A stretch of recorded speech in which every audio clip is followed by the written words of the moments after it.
एका प्रायव्हेट कंपनीतून काम करून सोपानराव वयाच्या 60व्या वर्षी रिटायर झाले होते.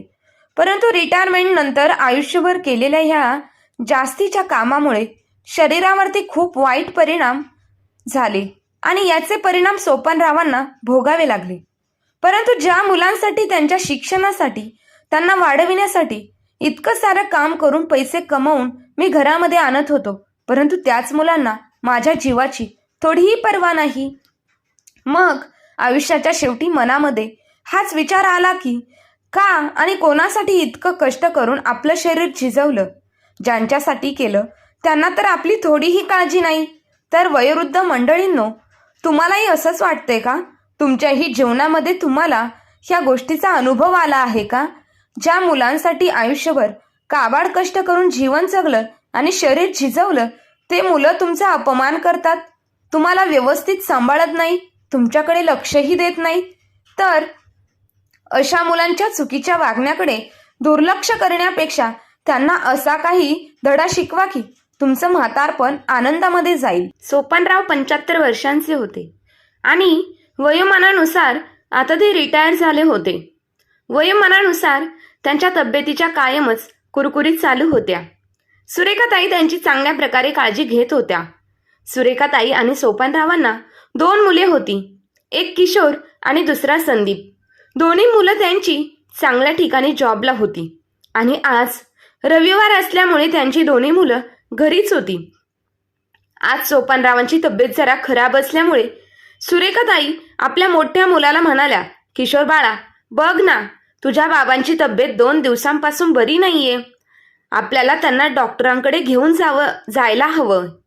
सुरेखाताई आपल्या मोठ्या मुलाला किशोरला म्हणाल्या, जो ऑफिसच्या कामामध्ये व्यस्त होता. किशोर आईचे बोलणे ऐकून न ऐकल्यासारखं करत होता. काही वेळ सुरेखाताई तिथेच किशोरकडे आशेने पाहत उभ्या राहिल्या, पण त्याने काहीच उत्तर दिलं नाही. सुरेखाताई पुन्हा त्याला बोलणार तेवढ्यात किशोरची बायको गीता बाहेर आली आणि म्हणाली, आई, तुम्हाला दिसत नाही का? ते ऑफिसचे काम करत आहे. तुमच्या तक्रारी तर दिवसभर संपत नाही. आता त्यांनी ऑफिसचं काम करावं की तुम्हा दोघांकडे लक्ष द्यावं? आपल्या मोठ्या सुनेचे कडवट बोलणे ऐकून सुरेखाताई तेथून निघून गेल्या आणि त्यांनी आपल्या धाकट्या मुलाचा, संदीपचा खोलीचा दरवाजा वाजवला. तेव्हा धाकटी सून मीनाक्षी बाहेर आली आणि म्हणाली, आई, अहो, एवढ्या मोठ्याने दरवाजा का वाजवत आहात? त्यांना आराम करण्यासाठी रविवारची एकच तर सुट्टी मिळते आणि त्याही दिवशी तुम्ही निवांत झोपू देत नाही. त्यांना सासू म्हणाली, ते सर्व ठीक आहे सुनबाई, पण माझे तुमच्याकडे महत्वाचे काम नसतं तर मी इथे आलीच नसती. अगं, तुझ्या बाबांची म्हणजे तुझ्या सासऱ्यांची तब्येत ठीक नाही आहे आणि त्यांना दवाखान्यात घेऊन जायचं आहे आणि हे संदीपच्या कानावर घालायचं आहे. लगेचच मीनाक्षी म्हणाली, पण आई, तुम्ही ते दादांना देखील बोलू शकता ना. तुम्ही विसरलात का? मागच्या वेळेस बाबांना हॉस्पिटलमध्ये संदीप तर घेऊन गेले होते, पण तुम्हाला ठाऊक आहे ना, डॉक्टरांची फी किती जास्त आहे आणि वरून ते वेगवेगळ्या टेस्ट पण करायला सांगतात. मग त्यानंतर औषधांचा खर्च असतो, तो वेगळाच. सारखे सारखे आमच्याकडे पैसे करायला आमच्याकडे काही पैशांचे झाड आहे का? असे बोलून धाकट्या सुनेने सासूच्या तोंडावर दरवाजा बंद केला. आपल्या मुलांचे हिस्स्याचे उत्तर दोन्ही सुनांनी दिले. त्यामुळे सुरेखाताई स्वतःला लाचार समजत होत्या. त्यांचे डोळे अश्रूंनी भरले. डोळ्यात आलेले पाणी साडीच्या पदराने पुसत त्या आपल्या खोलीत निघून गेल्या, जिथे त्यांचे पती सोपानराव झोपले होते. सुरेखाताई आपल्या पतीकडे पाहून रडायला लागल्या. तेव्हा सोपानराव जागे झाले आणि आपल्या पत्नीला म्हणाले, काय झालं सुरेखा, तू का रडत आहेस? सुरेखाताई म्हणाल्या, काही नाही, मला तुमची खूप काळजी वाटते. सोपानराव म्हणाले, तू मुलांना सांगितलंस का मला डॉक्टरांकडे घेऊन जाण्याबद्दल?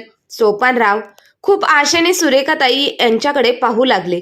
मग आपले दुःख लपवत चेहऱ्यावर खोटे हसू आणत सुरेखाताई म्हणाल्या, आठवडाभर काम करून आपली मुले थकून जातात, त्यामुळे मी त्यांना काही बोलले नाही. हो, चला, मीच तुम्हाला हॉस्पिटलमध्ये घेऊन जाते. सोपानराव म्हणाले, अगं सुरेखा, मी तुला एवढं सांगू का, तुला अजिबात खोटं बोलता येत नाही. बघ, एवढी वर्ष तुझ्याबरोबर राहिलो आहे, त्यामुळे मला तुझा चेहरा व्यवस्थित वाचता येतो. मला चांगलंच ठाऊक आहे तुझ्या दोन्ही मुलांनी काय काय उत्तर दिलं असेल किंवा सुनांनी काय उत्तर दिलं असेल. जाऊ द्या, त्यांच्या संसारात आपली लुडबुड कशाला? शेवटी माणसं जेवढं आयुष्य असतं तेवढंच जगतो. सुरेखाताई म्हणाल्या, अरे तुम्ही असं का बोलत आहात? मी आहे ना, असे सुरेखाताईंनी आपल्या पतीला आधार देऊन उठवले आणि बाजूच्या रिक्षावाल्याला बोलवून सोपानरावांना हॉस्पिटलमध्ये त्या घेऊन गेल्या. तिथे गेल्यानंतर डॉक्टरांनी एक गंभीर आजाराचे संशय व्यक्त करत त्यांना मुंबईतील एका मोठ्या हॉस्पिटलमध्ये घेऊन जाण्यास सांगितले. उदास चेहऱ्याने सुरेखाताई आणि सोपानराव घरी परत आले. रात्रीच्या वेळी सोपानराव तर झोपले, पण सुरेखाताईंच्या डोळ्यांतून झोप गायब झाली होती. त्या विचार करत होत्या की ह्या वयात शरीर साथ देत नाही तर मुले सुद्धा कशी दूर होतात. आपल्या म्हाताऱ्या आई वडिलांची जरा सुद्धा काळजी घेत नाही. ते आई वडील जसे काही त्यांना नकोसेच वाटतात. जेव्हा आमची सारी जमापुंजी आम्ही मुलांच्या शिक्षणावर आणि त्यांचे करिअर बनविण्यासाठी खर्च केली होती, तेव्हा अजिबात हा विचार केला नव्हता की एके दिवशी आमच्यावर अशी वेळ येईल की आम्हाला दोन्ही मुलांकडे पैशांसाठी हात पसरावे लागतील. ज्या माणसाने आपली सारी संपत्ती, सगळी प्रॉपर्टी मुलांच्या नावावरती केली, आज त्याच माणसावरती उपचार करण्यासाठी त्यांच्या मुलांकडे पैसे नाहीत. जर मुलांनाच आई वडिलांची काळजी नाही तर मग सुनांकडून तरी काय अपेक्षा ठेवणार? आता नवऱ्याला मोठ्या हॉस्पिटलमध्ये दाखविण्यासाठी पैसे कुठून आणायचे? हा विचार करून सुरेखाताई काळजीत पडल्या होत्या. मध्यरात्र झाली होती. जेव्हा सुरेखाताईंची नजर सोपानरावांकडे गेली तेव्हा त्या घाबरल्या, कारण ते जोरजोरात श्वास घेत होते. सुरेखाताई त्यांच्याकडे गेल्या आणि घाबरून म्हणाल्या, अहो काय होतंय तुम्हाला? पण ते बोलण्याच्या मनस्थितीत नव्हते. सुरेखाताई पटकन आपल्या मुलांकडे गेल्या आणि दोघांच्या खोलीचा दरवाजा वाजवू लागल्या. जोरात जोरात मुलांना आवाज देऊ लागल्या की दरवाजा उघडा, तुमच्या बाबांना काय झालं आहे बघा. मुलांनी दरवाजा उघडला. ते सर्वजण बाबांकडे आले, पण तोपर्यंत इकडे काही करण्याआधी सोपानराव हे जग सोडून निघून गेले होते. सुरेखाताईंवर दुःखाचा डोंगर कोसळला. त्या खूप रडायला लागल्या. मुलांनी आईला धीर दिला. काही वेळाने सोपानरावांवर अंत्यसंस्कार करण्यात आले. आता सुरेखाताई खऱ्या अर्थाने एकट्या पडल्या होत्या, पण पुढे त्यांच्या नशिबात काही वेगळंच लिहून ठेवलं होतं. येणाऱ्या काही दिवसातच त्यांना काय काय पाहावे लागेल याची त्यांनी कल्पना सुद्धा केली नव्हती. सोपानरावांचा 13वा झाल्यानंतर दोन्ही भावांमध्ये भांडणं होऊ लागलं. भांडणं एवढी विकोपाला गेली की त्यांना घराची वाटणी करावी लागली. वाटणी केली गेली की त्यांना घराची वाटणी करावी लागली. 4 खोल्यांचे होते, त्यामुळे दोन्ही सुनांनी आपल्यासाठी 2 खोल्या घेतल्या व खोल्या आणि सुरेखाताईंचे सामान एका छोट्याशा स्टोरूममध्ये शिफ्ट केले. मुलांचं असं म्हणणं होतं की आता बाबा तर ह्या जगात नाहीये, तर मग आईला एकटीसाठी एवढ्या मोठ्या खोलीची काय गरज आहे? आई तर स्टोरूममध्ये सुद्धा देखील तिथे राहू शकते. सुरेखाताई हा विचार करून हैराण झाल्या की कसे त्यांच्या मुलांनी त्यांना पतीच्या मृत्यूनंतर वाळीत टाकले आहे. पण त्यांना ठाऊक नव्हते, ही तर एक सुरुवात होती. आता सुरेखाताईंचा आपल्या स्वयंपाक खोलीवर देखील अधिकार राहिला नव्हता, कारण त्यांच्या सुनांनी स्वयंपाकघराची देखील वाटणी केली होती.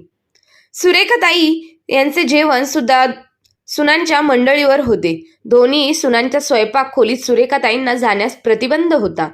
त्या दोघींनाही सासूच्या खाण्यापिण्यावर समान समान भार असावा, याच गोष्टीला ध्यानात ठेवून दोघींनी सुरेखाताईंच्या 3 वेळच्या जेवणाला 2 वेळच्या जेवणात बदलले.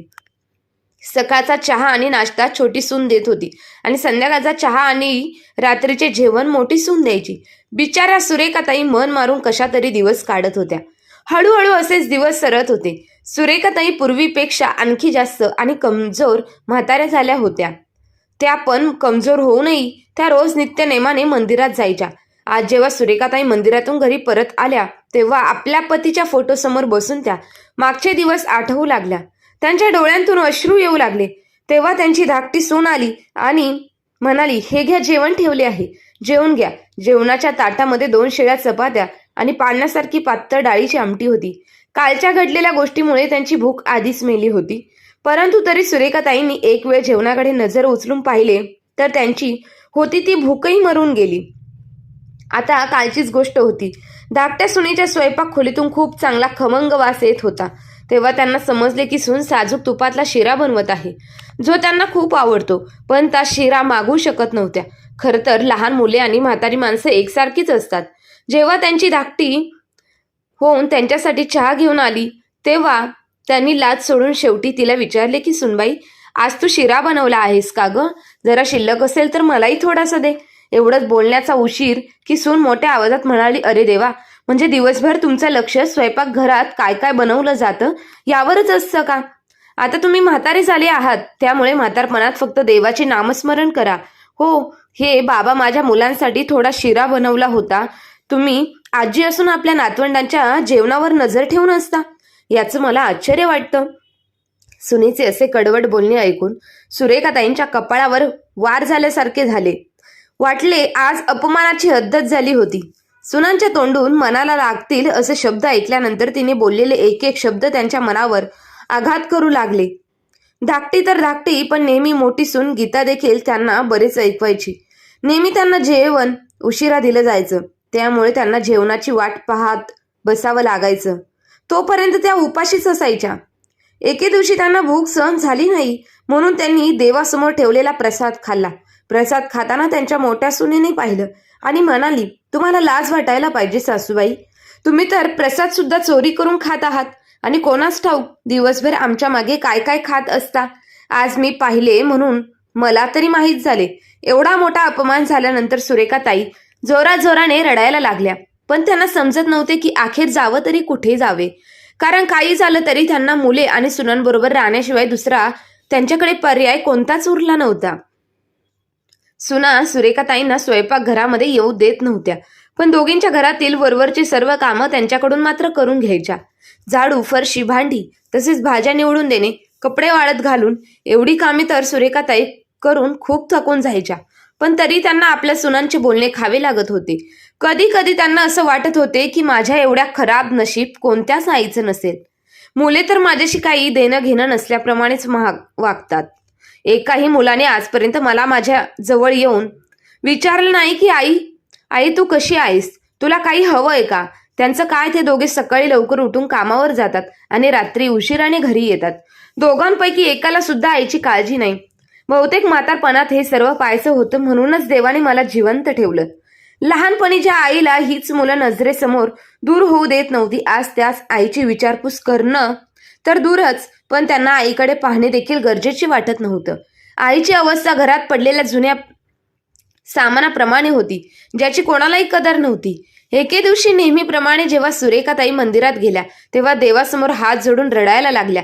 त्यांनी देवासमोर प्रार्थना केली की हे देवा, माझ्या सुनांना सद्बुद्धी दे. त्याच दिवशी योगायोगाने सुरेखाताईंना त्यांची बालमैत्रीण निर्मला देवी भेटली.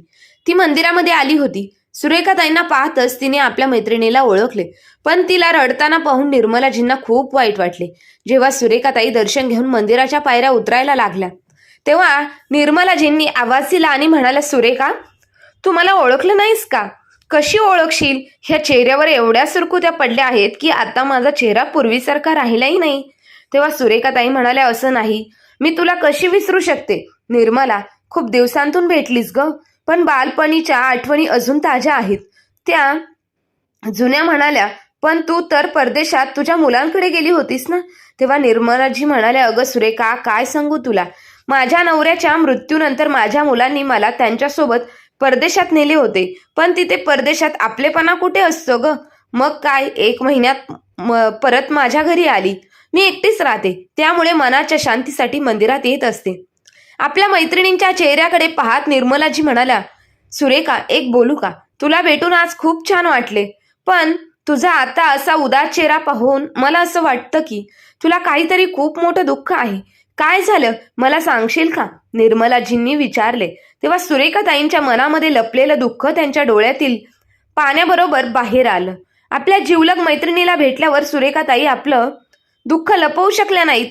त्या आपल्या मैत्रिणीच्या गळ्यात पडल्या आणि खूप रडायला लागल्या. त्यांनी निर्मलाला आपली सर्व हकीकत सांगितली.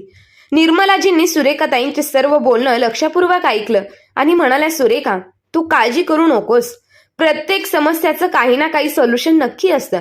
असे बोलताना सुरेखाताई आश्चर्याने म्हणाल्या. आश्चर्याने आपल्या मैत्रिणीकडे पाहू लागल्या.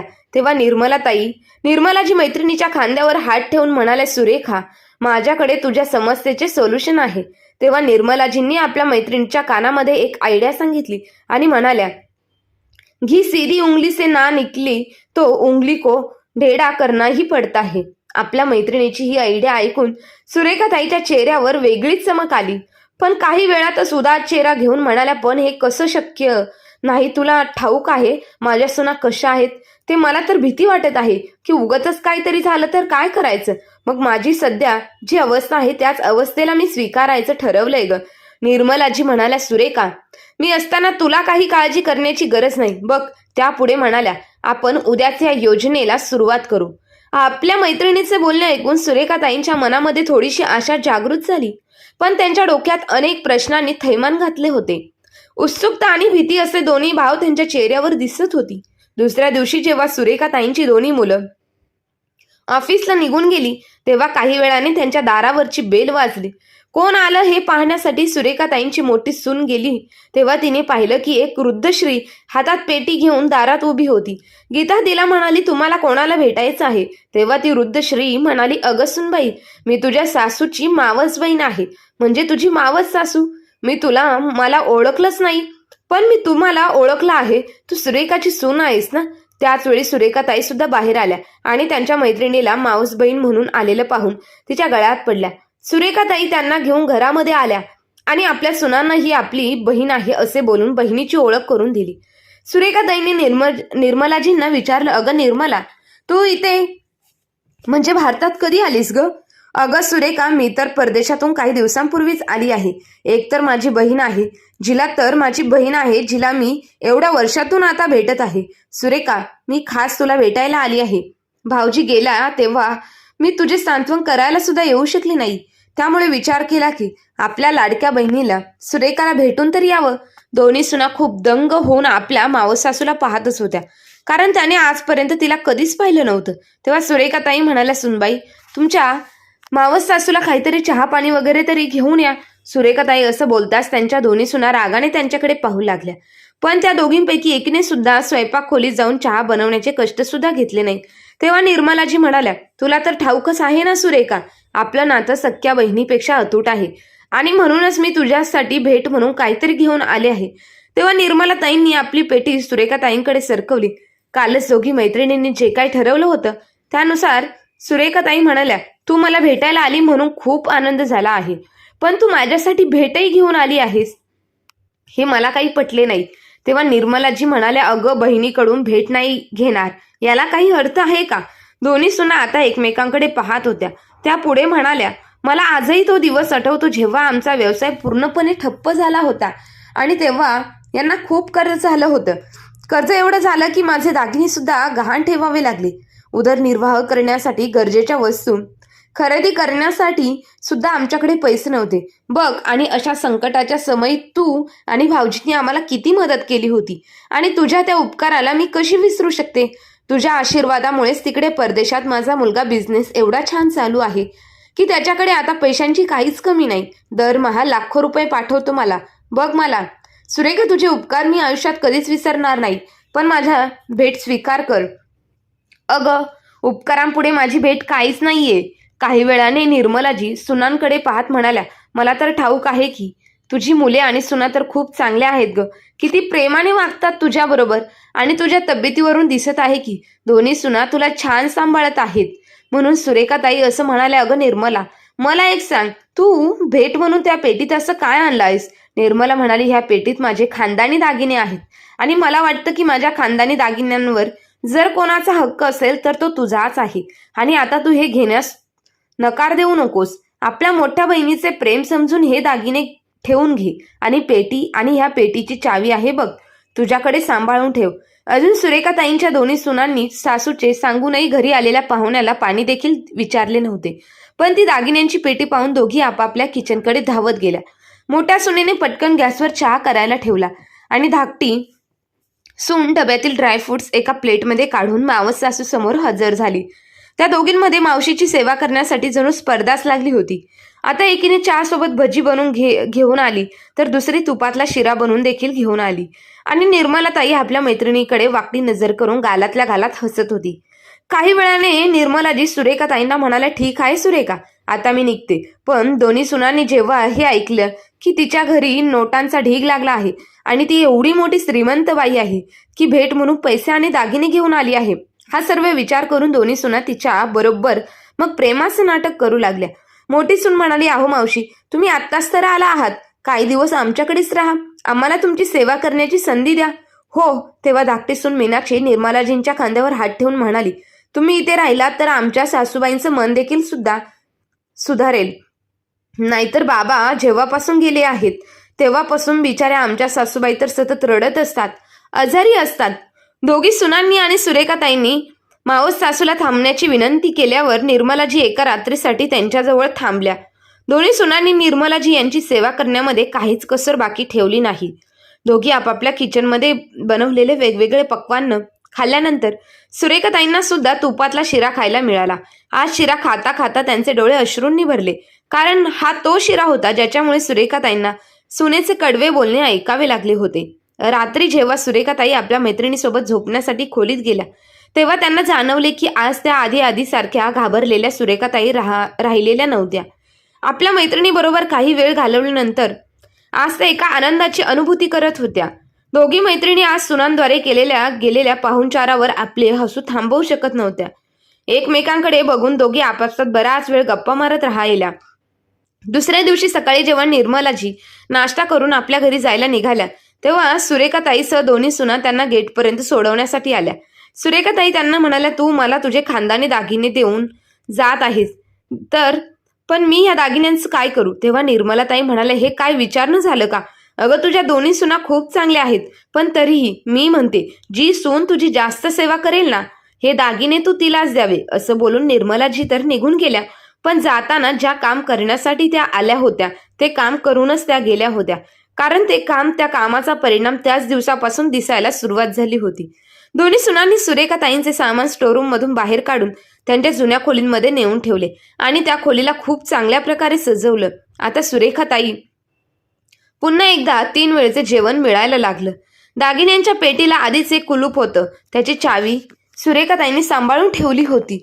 सुरेखाताईंनी ती पेटी आपल्या कपाटात ठेवून दिली. आणखी एक मोठं कुलूप लावलं ज्याची चावी नेहमी त्यांच्याकडे असायची. आता दोन्ही सुनांनी समजून घेतलं की त्यांची सासू आता एवढ्या लवकर त्यांना दागिने देणारच नाही. त्यामुळे दोघींनी ठरवले की दोघी आपल्या सासूचं मन जिंकतील. त्या दिवसानंतर दोघी सुना त्यांना सासूबाई म्हणत थकत नव्हत्या. दोघींनी आपल्या सासूची सेवा करण्यामध्ये जणू काही स्पर्धा सुरू केली होती. जिथे आधी पूर्ण घराची साफसफाई, भांडी, फरशीची जबाबदारी सुरेखाताईंवर पडलेली असायची, आता ती सर्व कामे पुन्हा दोघी त्यांच्या सुना करू लागल्या. दोघी त्यांच्या खाण्यापिण्याकडे खूप चांगलं लक्ष द्यायला लागल्या. त्यामुळे सुरेखाताईंची तब्येत पुन्हा पूर्वीसारखी चांगली झाली होती. आता सुरेखाताई दररोज मंदिरात संध्याकाळी जायच्या आणि तिथेच मंदिराच्या अंगणात बसून काही वेळा आपल्या मैत्रिणींबरोबर, निर्मलाजी बरोबर गप्पा मारायच्या. दोघी मैत्रिणी आपल्या बालपणीच्या आठवणी काढून हसायच्या. आता जर सुरेखाताई आपल्या पतीच्या मृत्यूनंतर जर आपले आयुष्य व्यर्थ समजायला लागल्या होत्या, त्यांच्या मनामध्ये जगण्याची उमेद पुन्हा जागृत झाली. सुरेखाताईंनी आपल्या मैत्रिणींना मनापासून आशीर्वाद दिला. त्यांनी विचार केला की जर निर्मला त्या दिवशी मंदिरात मला भेटली नसती तर आज मी सुनांकडून होणारा त्रास सहन करत राहिली असते आणि अशीच देवाघरी निघून गेली असते. दोघी सुनांना वाटत होते की त्या पेटीत दागिने आहेत, पण त्या पेटीत पेपरमध्ये गुंडाळलेल्या दगडांशिवाय काहीही नव्हते. नाहीतर हे तर फक्त त्या दोघी मैत्रिणींनाच ठाऊक होतं. काहीही न देता निर्मलाने मला खूप काही दिलं असा विचार करून त्या करतच होत्या की तेवढ्यात त्यांच्या कानावर छोट्या सुनेचा आवाज आला, आई, हा घ्या तुमच्या आवडीचा बदामाचा शिरा आणि हे मसाला दूध. मित्रांनो, दागिन्यांच्या लालसीपोटी दोन्ही सुना सुरेखाताईंची चांगल्या प्रकारे काळजी घेऊ लागल्या. मित्रांनो, म्हणतात ते खरं आहे, सीधी उंगली से घी नहीं निकलता तो उंगली ढेडी करनी ही चाहिए, जशी सुरेखाताईंनी केली होती. तर मग मित्र आणि मैत्रिणींनो, निर्मलाताईंनी सुरेखाताईंना दिलेली ही आयडिया तुम्हाला कशी वाटली कमेंट बॉक्समध्ये नक्की कळवा. आणि ही आजची कथा चांगली वाटली असेल तर लाईक, शेअर, सबस्क्राईब नक्की करा. मित्रांनो, माणसाची कदर करायची असेल तर जिवंतपणेच करा. मेल्यानंतर तर परके सुद्धा रडतात. आज शरीरामध्ये जीव आहे तेव्हा लोक त्या माणसाकडे दुर्लक्ष करतात, पण जेव्हा त्या माणसाच्या शरीरातून जीव निघून जाईल तेव्हा म्हणतात, खरंच खूप चांगला माणूस होता. जर तुम्ही तुमच्या सासू सासऱ्यांना आईवडिलांना तुम्ही चांगल्या पद्धतीने सांभाळलं तर नक्कीच तुमचा देखील शेवट चांगला होणार आहे. इतकं खरं. तुम्हाला काय वाटतं ते कमेंट बॉक्समध्ये नक्की कळवा. आणि आजची कथा चांगली वाटली असेल तर लाईक, शेअर, सबस्क्राईब नक्की करा. धन्यवाद.